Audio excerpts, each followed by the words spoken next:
You're listening to the God Center Mom Podcast with me, Heather McFadden. As the mom of 4 young boys, I know motherhood's hard. But sometimes I think I make it harder than it needs to be. By putting myself in the center of things, or even my kids, I forget to place God there and be led by His Spirit.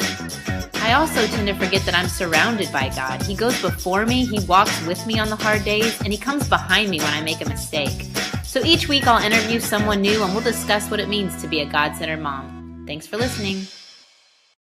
Hey y'all, welcome to the God-Centered Mom Podcast. I have another return visitor. I'm very excited to have my good friend and mentor and blogging buddy and fellowshipper at church, and I don't even know all the different labels, and chica and gal.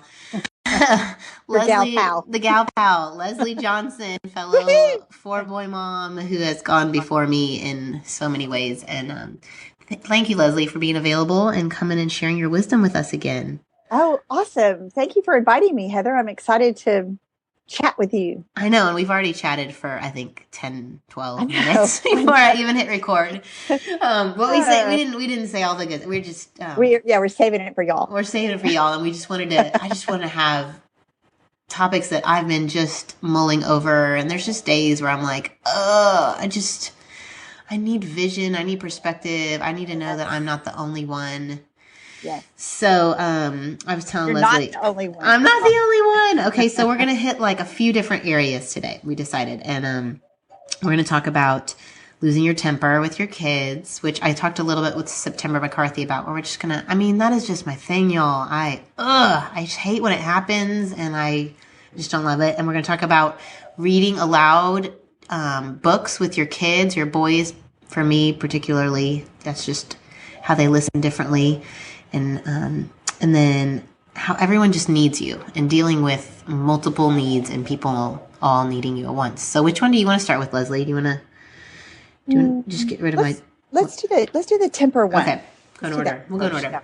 Yeah. Okay, so I was telling Leslie that yesterday I was just having a day where things just struck me wrong, and just kind of, when people say, I just lost it, to me, losing it is when my voice changes, my mode goes from loving and kind to harsh and demanding and controlling, and I just see them as the enemy, and they are just not doing what I'm wanting them to do, and I have one son right now that's just, his heels are just dug in the ground, and he and I just go back and forth, and I get caught up in the battle. So I asked Leslie, I don't see her as someone struggling with this, but you said you did, Leslie. Oh, yeah.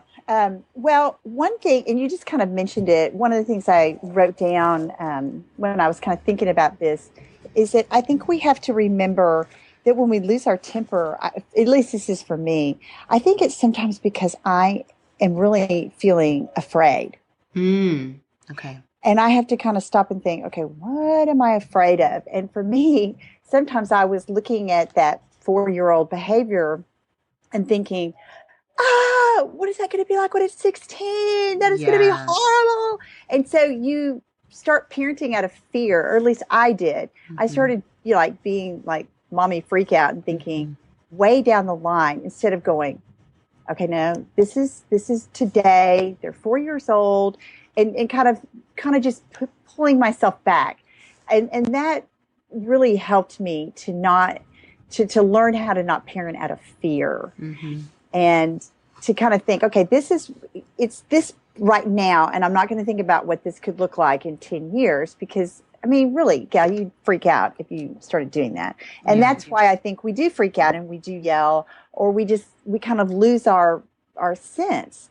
Yeah. And the other thing I thought about is I really loved what September said when she talked about turning around and walking away, because that will totally make your kids I don't know, it just makes them kind of it's just so hard for me. I even remember as a teacher, by the near the end of the school year, it was like I became a third grader. I lowered myself. I'm such an adapter to my environment.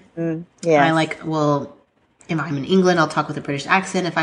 So I'm adapting to their environment, and I like get on their level, and I'm acting like a 4-year-old too, and I am going to battle, and I am not going to let down either. And as hard as his heels go and mine go in, and justice and right, and we're going to fight this out. And it is like, I just don't know how to get out of it. Like, I don't even know how to disengage to walk away. Does that make sense? Yes, yes. I don't even know what to do. And maybe it's just me growing up, and not getting to their level. And I think too, Gal, I think it's, just making sure that, all the other things are are they fed? Are they rested? Do they, is it been too busy of a day? I think sometimes those things make it where you kind of reach that tipping point. But I guess I would just encourage you, when I would lose my temper, I would try to kind of separate myself from them and to use less words and to not engage, even though everything in you wants to, say all the hurtful, ugly things you're thinking in your head. But I would tell them to go sit on mommy's chair. Mm-hmm. And I had this chaise lounge back in my room. They're like, no, I don't want to go sit on mommy's chair. I'm going to go to spank. Oh. And I'm like, just go sit on mommy's chair. And then would they go? Because like the one I'm talking about, I'll just say, you need to go sit in the stairs. And he's like, I don't want to sit on the stairs. I don't want to. And he won't go. Okay. Then I would say, okay, fine. I'm going to go sit on mommy's chair. And then just. And you put yourself in timeout. And just, okay. And just, you know what I'm saying? It's just like, it's just like when you feel threatened or hurt by a friend or your husband or whoever, you don't really want to engage with them right now. And I don't know, I just think you need to kind of separate from that child and give yourself some space. And then when you go back to them, sometimes what I would say is I would just start off and say, blah, blah, blah. I've never been the mommy of a 5-year-old before. And I, need to ask you to forgive me because I lost my temper with you and I said things that were hurtful and blah, blah, blah. And I would just remind them, hey, you're on the Johnson team and we're all on this team together. And just remember, remind them of the truth that they know. Yeah. Remember, in our family, we're not going to talk like that. And they kind of argue with you. And then I just would say, I just would just look at them and just walk away. Yeah. You do not have to engage a 4-year-old in. And I do remember you gave me that advice. What was it? 2 years ago when I was in this place. You don't argue with a 4-year-old. No, because I think my other 2 have both been hard at 4, and Bruce keeps telling me it gets better, but it is like, I told you we're leaving the gym, and he was mad about he didn't get to push the elevator button, and like would not move. I'm going to stay here forever, Mom. I don't want to go home. I'm not leaving. Da da da da. And you just want to lose your mind. I mean, you can't make him. They're just that age where they're physically big. You can't, right. And you have other little ones that you're holding, and so, yeah. And you can't walk away in that situation because you're in a parking garage. Right. So you're trying to negotiate with, anyway. I think in that situation, you just have to remember, hey, you're the mom. Yeah. And I just would grab their hand. I would, give the baby to your oldest and say, please go to the car. And you just pick up that one bodily and you just think, I'm going to deal with this later. Yeah. And you don't worry about, kind of what everybody else is thinking or seeing happen.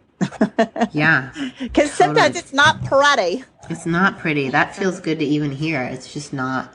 Yeah, Gail, and sunny. I would encourage you too, just to remember you're not alone. You're not the only one that's struggling with that or having those mommy moments where you just feel like, yikes. If somebody saw this, they would think, take that lady's kids away. Yeah. But we all are in that place. And I think that's where we have to go back to the Lord. We have to confess to Him. We have to receive that forgiveness and we have to receive that grace. We have to grace ourselves because you're not perfect. You're not going to get it right every minute of every day. Yeah. And I think when you start doing that for yourself, then you can give grace to your kids, and maybe just I guess looking back, my kids are all grown and out of the nest. Um, I wish I would have given more grace and not been so freaked out that I had to address every single problem at every single moment of every single day. Yeah. I mean, well, because and then God, in that, giving them grace, but did you give yourself grace? Like at the end of the day, did you always feel defeated? Because that's the worst. Like literally, we dyed Easter eggs. We watched Velveteen Rabbit. We read books. We played outside. I know, this is awesome. What else? What else did we do? Oh, I dyed a T-shirt with Quaid after we dyed the Easter eggs with the leftover dye. Like all the things that I did right, and yet I can only remember that I flipped out.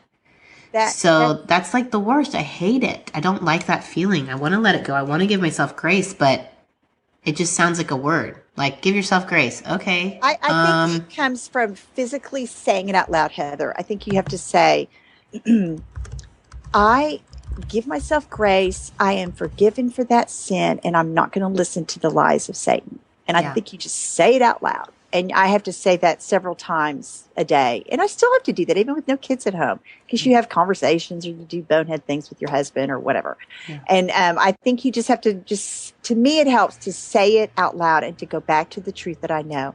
I'm loved. I'm forgiven.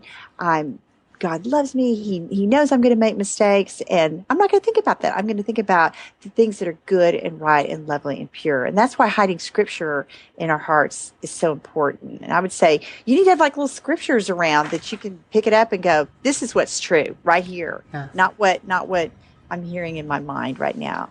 And it gets better, gal. As you get older, you go quicker and quicker to what's true, and you recognize the lies quicker. And I need to stop wearing yoga pants. That's what I need to do. Why? I find that on the days I wear yoga pants, I yell more. I am, and I think working out, that'll help my mental health or whatever. But then it's like, I just feel so sloppy that I just feel like out of control. And so then when they're out of control, I feel really out of control. And the house is a mess, and you're a mess, and I'm a mess. It's like, if I'm at least like dress with makeup on and clothes on, I feel a little more, suited up for the day. Right. So no more yoga pants. No more yoga pants. And I want you to remember too that you're not perfect. God doesn't expect you to be perfect, and He fills in all the cracks, all those little things. And I just promise you, your kids are not going to remember you yelling at them. They're not. My kids don't remember that. When we talk about things, they say, "Oh, Mom, you smiled all the time," and I'm thinking, really? And I just think Satan wants you to think, oh, they're going to remember this, and it's going to scar them for life, and they're going to talk about it in their Bible study someday. No, they're not. But did your mom yell at you? I mean, I remember moments. I mean, my mom, she's awesome. She's wonderful. But I do remember moments, for sure. But maybe it's a girl thing versus a boy thing. Well, do you think boys kind of let things roll off more than girls? I do. But I also think that overall, all the other things you're doing, they're going to remember all those things before they remember, oh my gosh, my mom yelled all the time. Yeah. They are, because you're doing a great job. You're doing a great job. I'll just put that on repeat. You're doing a great job, y'all. Everyone here listening, you're doing a good job. That's right. All you mommies out there, you're doing a great job. You're listening to the God-Centered Mom podcast. There in itself, you want to learn how to be a better mom. So check that off the list. Great mom for the day. And God picked you to be the mom of the kids that He gave you. He didn't pick anybody else. That's right. So you're the perfect mom for those kids. Okay, so I was listening to Kat Lee's. She says that on her Kat Lee's podcast. She says that you're the perfect mom. I love.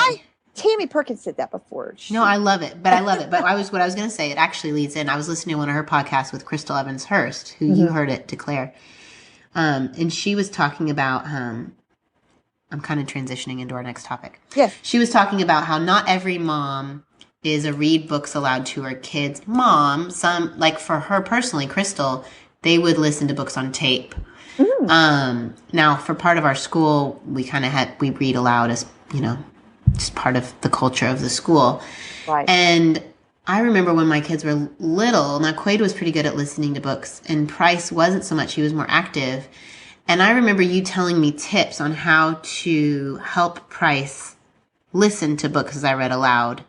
to them both. And I thought they were really good. So what are some of your tips for reading aloud to boys or just kids in general?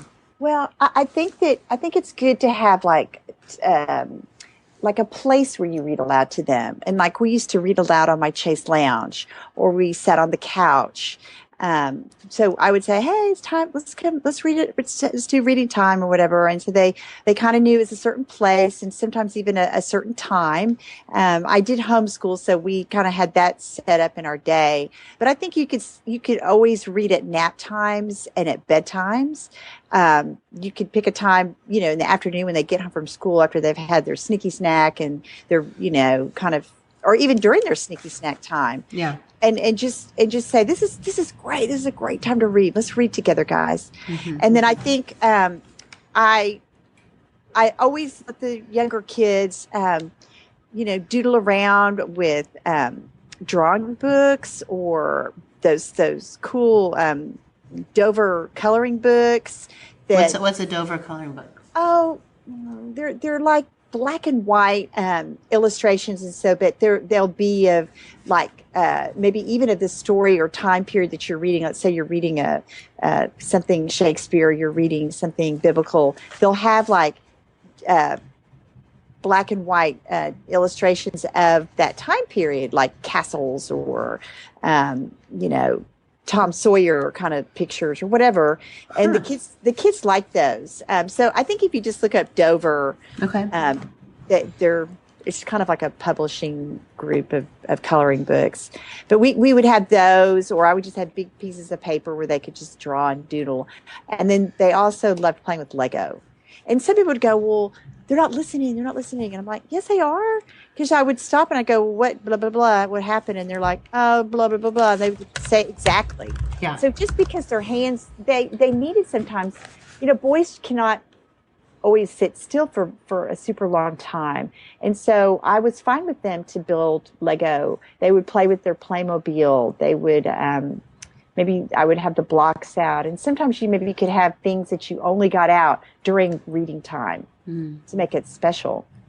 And then reading, I think it's fun to read with them all together. And then I also think it's really important to read one-on-one with them. So how did you do that? I would just tell, no, you can't sit here. Mommy's reading to, this one right now. Oh, and I was like, you guys go play. You guys go outside and use your big muscles. I'm going to read to this one. And then sometimes that's great. Sometimes it kind of works out because, your youngest goes to nap time first, and then your second, and then your third, and that way. And sometimes I would read different books to the older kids, to the two older boys together, and I had read to the younger two already. And then at nighttime, we always read a book before they went to bed.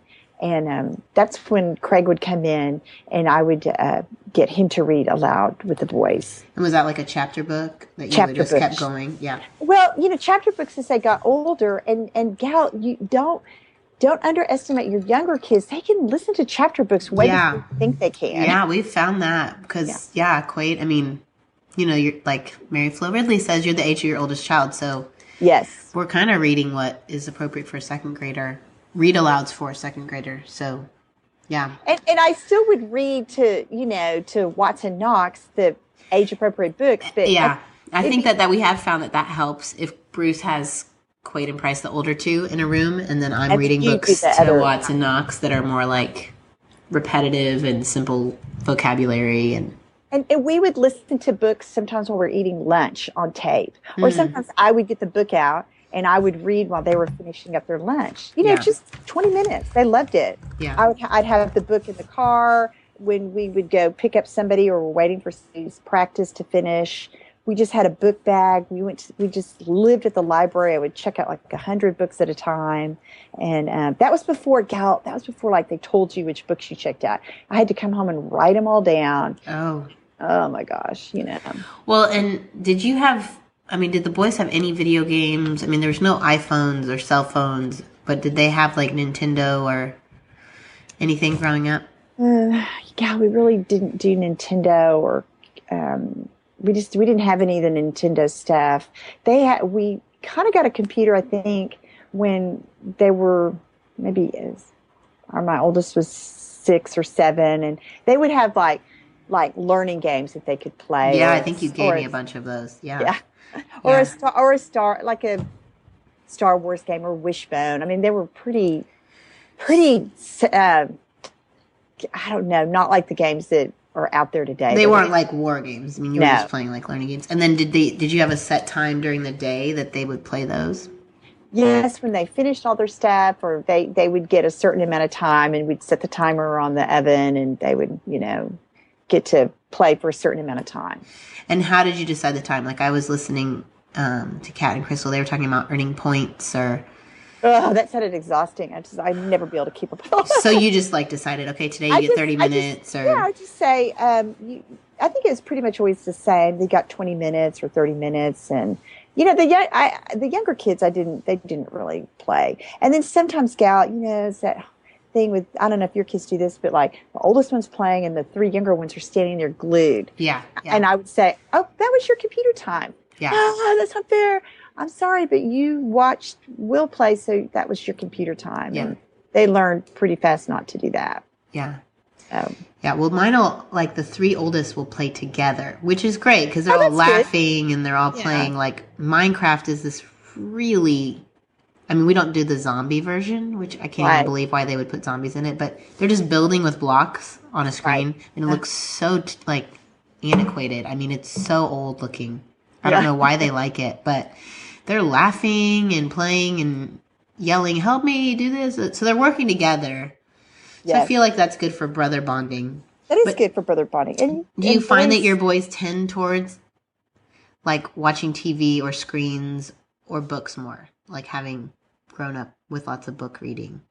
What do you see? I think they're just a good mix. I really do. Like like when Will was home this weekend, he was reading a book, but he was also doing stuff on his little iPad too. So I think they're all a good mix. But I think my kids all like reading. And do they have strong opinions like kids these days shouldn't play video games or? No, they don't really. Okay. I've asked them stuff like that, and they don't really. Or see peers. Like I've heard stories of kids going off to college and getting so lost in video games and no boundaries, and so they. I know that one of my kids, when they were at school, when they went to school, they were having a hard time finding friends because all the people in their class, the boys, all they wanted to do is play video games, and he was just like, "Oh, it's so bad, Mom." And I'm like, "Well, why don't you say?" Yeah, I would try to say, "Why don't you suggest they don't want to do that?" And they didn't play board games. They didn't do stuff like that at their house. And like, well, when you get to college, you'll find some better friends. No, they learn to. So adapt. That was high school. That was high school. Oh, that's sad. Yeah, they were saying, some of them they didn't like playing cards. I mean, they're like, "Oh, Mom, my friends are so ADD they can't even play cards." And I'm like, so that's why I think it's good that you. We were always cultivating family friendships with other families. So whose kids they liked playing cards. They liked playing stuff like that too. So gotcha. I don't know if that helps, but having lots of baskets of books around, buying books for birthday, for the Easter basket, for stockings. We just always, every year I gave them a really cool book for their birthday and cool book at Christmas. And we would just go to the bookstore and I'd let them, that was like a big Cersei, woohoo, get to go to the bookstore and pick out a book. And Leslie just said the word, but you can find Leslie at her blog, Cersei.com. Cersei is a... Cersei Gal. Cersei Gal, sorry. Cersei Gal. I'm going to say it so you guys remember the right one. CerseiGal.com. A Cersei is... an unexpected surprise that brings joy. Yes. And so when you say going to library, that was a little Cersei. That's right. That a little surprise for them. Okay, so real quick before we go to our next topic. Yes. Tell us, do you have like a top 3 must read? If you haven't read these books with your kids, you're failing. No, I'm just kidding. Okay, well... or just your top. What are your top? I know you said you pulled out books. So.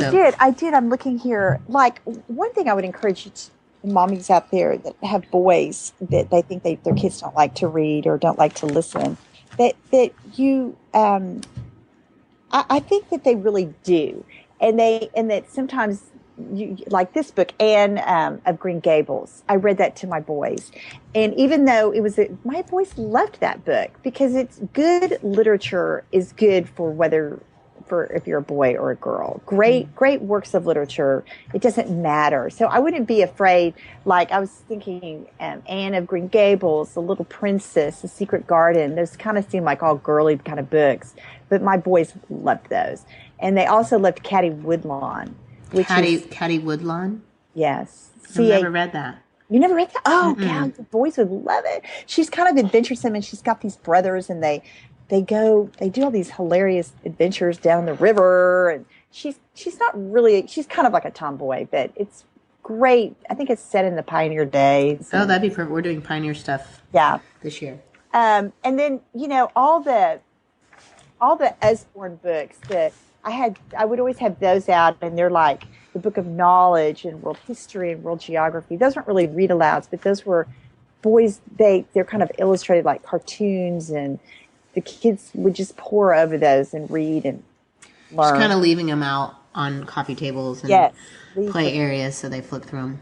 And then the Lloyd Alexander series. I don't know if you're familiar with that series. The what's it called? This one's The High King, and I don't remember which. Oh, the Book of Three. The Book of Three, The Black Cauldron, The Castle of Lear. It's kind of like C.S. Lewis and Tolkien a little bit. Okay. By Lloyd Alexander. Those were good read-alouds. Gone Away Lake by Elizabeth Enright. I can give you all the whatever's later. That's a really fun read-aloud book. The read-aloud Bible stories by Lindeval. Oh, yeah, those are really great. Those are really fun for younger kids. The Billy and Blaze books. Yeah, my boys like those. Those are really good for like kindergarten, first grade. Yeah. Even pre-K, I think. And the Lloyd, like that High King series. Yeah. That's good for elementary school kids. It's just adventuresome. It's fun. Well, and some of these good literature books show character that I don't think character that's not innate, but that we want our boys to have. I think that sometimes our culture is like, well, let boys be boys. Well, I don't know. I mean, let's set a standard of honor, and I think that some of our historical figures, they're men of valor and bravery and ethics and morals. I don't think that they just let their flesh rule.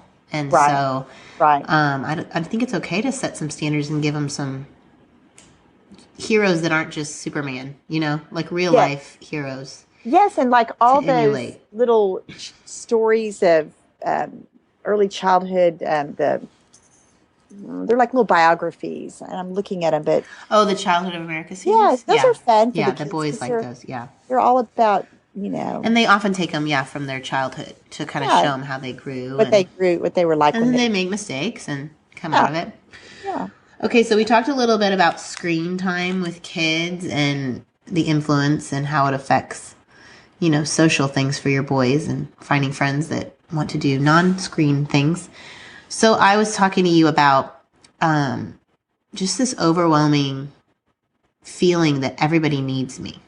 I was with a girls' weekend, and we just were at a house in Michigan City and just sitting around, and everyone got a turn to talk about their life and what's going on and what can we pray for, and we pray for each girl, and it was awesome.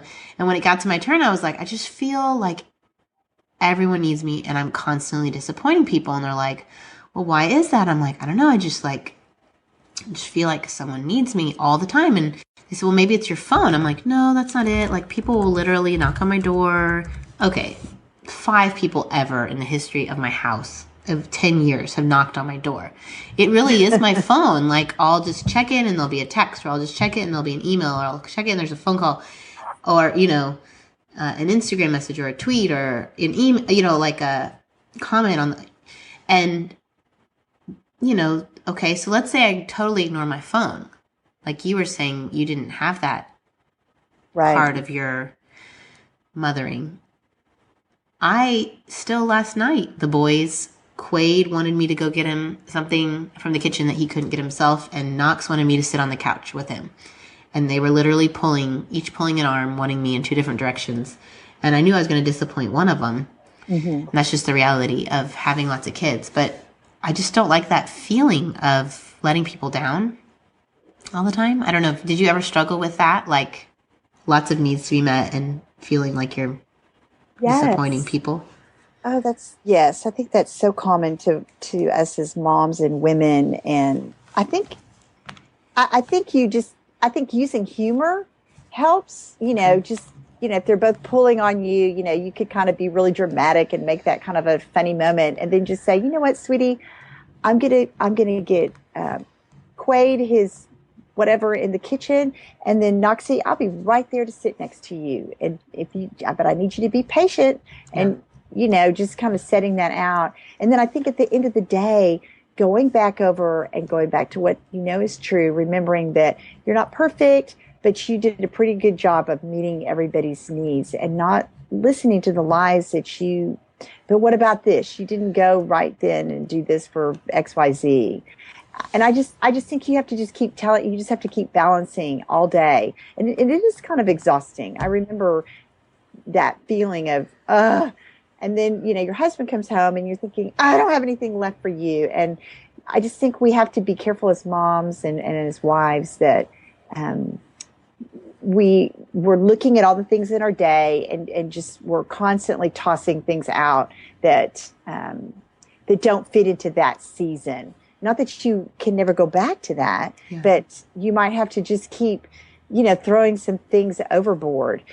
We used to talk about that kind of like, I felt like what the pioneer women, when they were going across in their wagon. Yeah. I remember how they said, kind of the further west you got, the more things were like laying in the desert, gorgeous chest of drawers and sewing machines and books and stuff that they just couldn't pull anymore. They just kept, and I remember saying, I am that pioneer woman. I have thrown everything overboard. I have nothing in the wagon but me, Craig, and these 4 boys. What the heck? I need some, And it still feels, and like it still felt crazy. But I think asking the Lord for wisdom and doing what you do, starting your day with the Lord every day, and just saying, Lord, give me what I need today, and help me to take out what I don't need.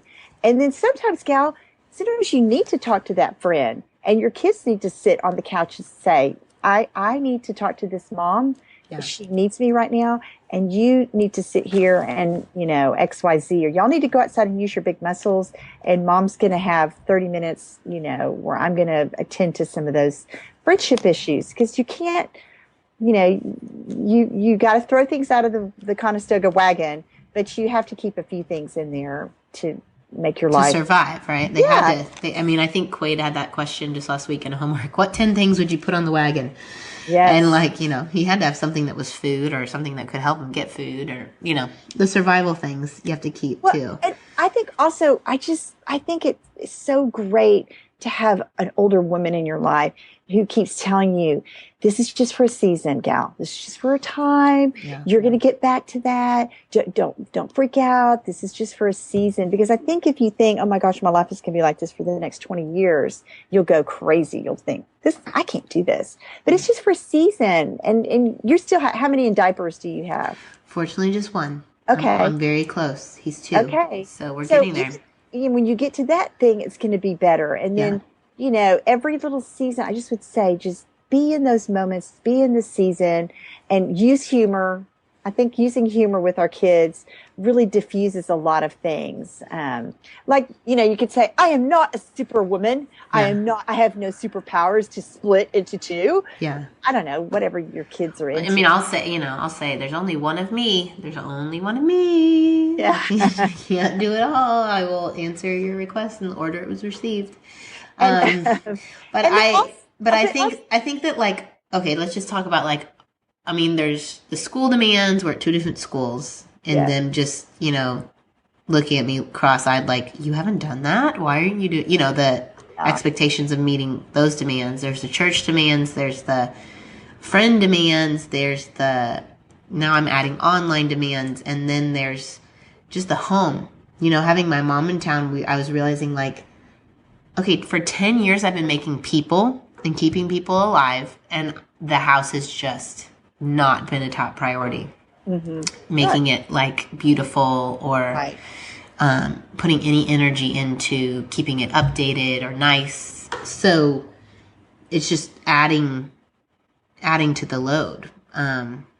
But did you have that season of where your home was just not a priority? Yes. Your home is gorgeous. I love your house. Thank you, Gal.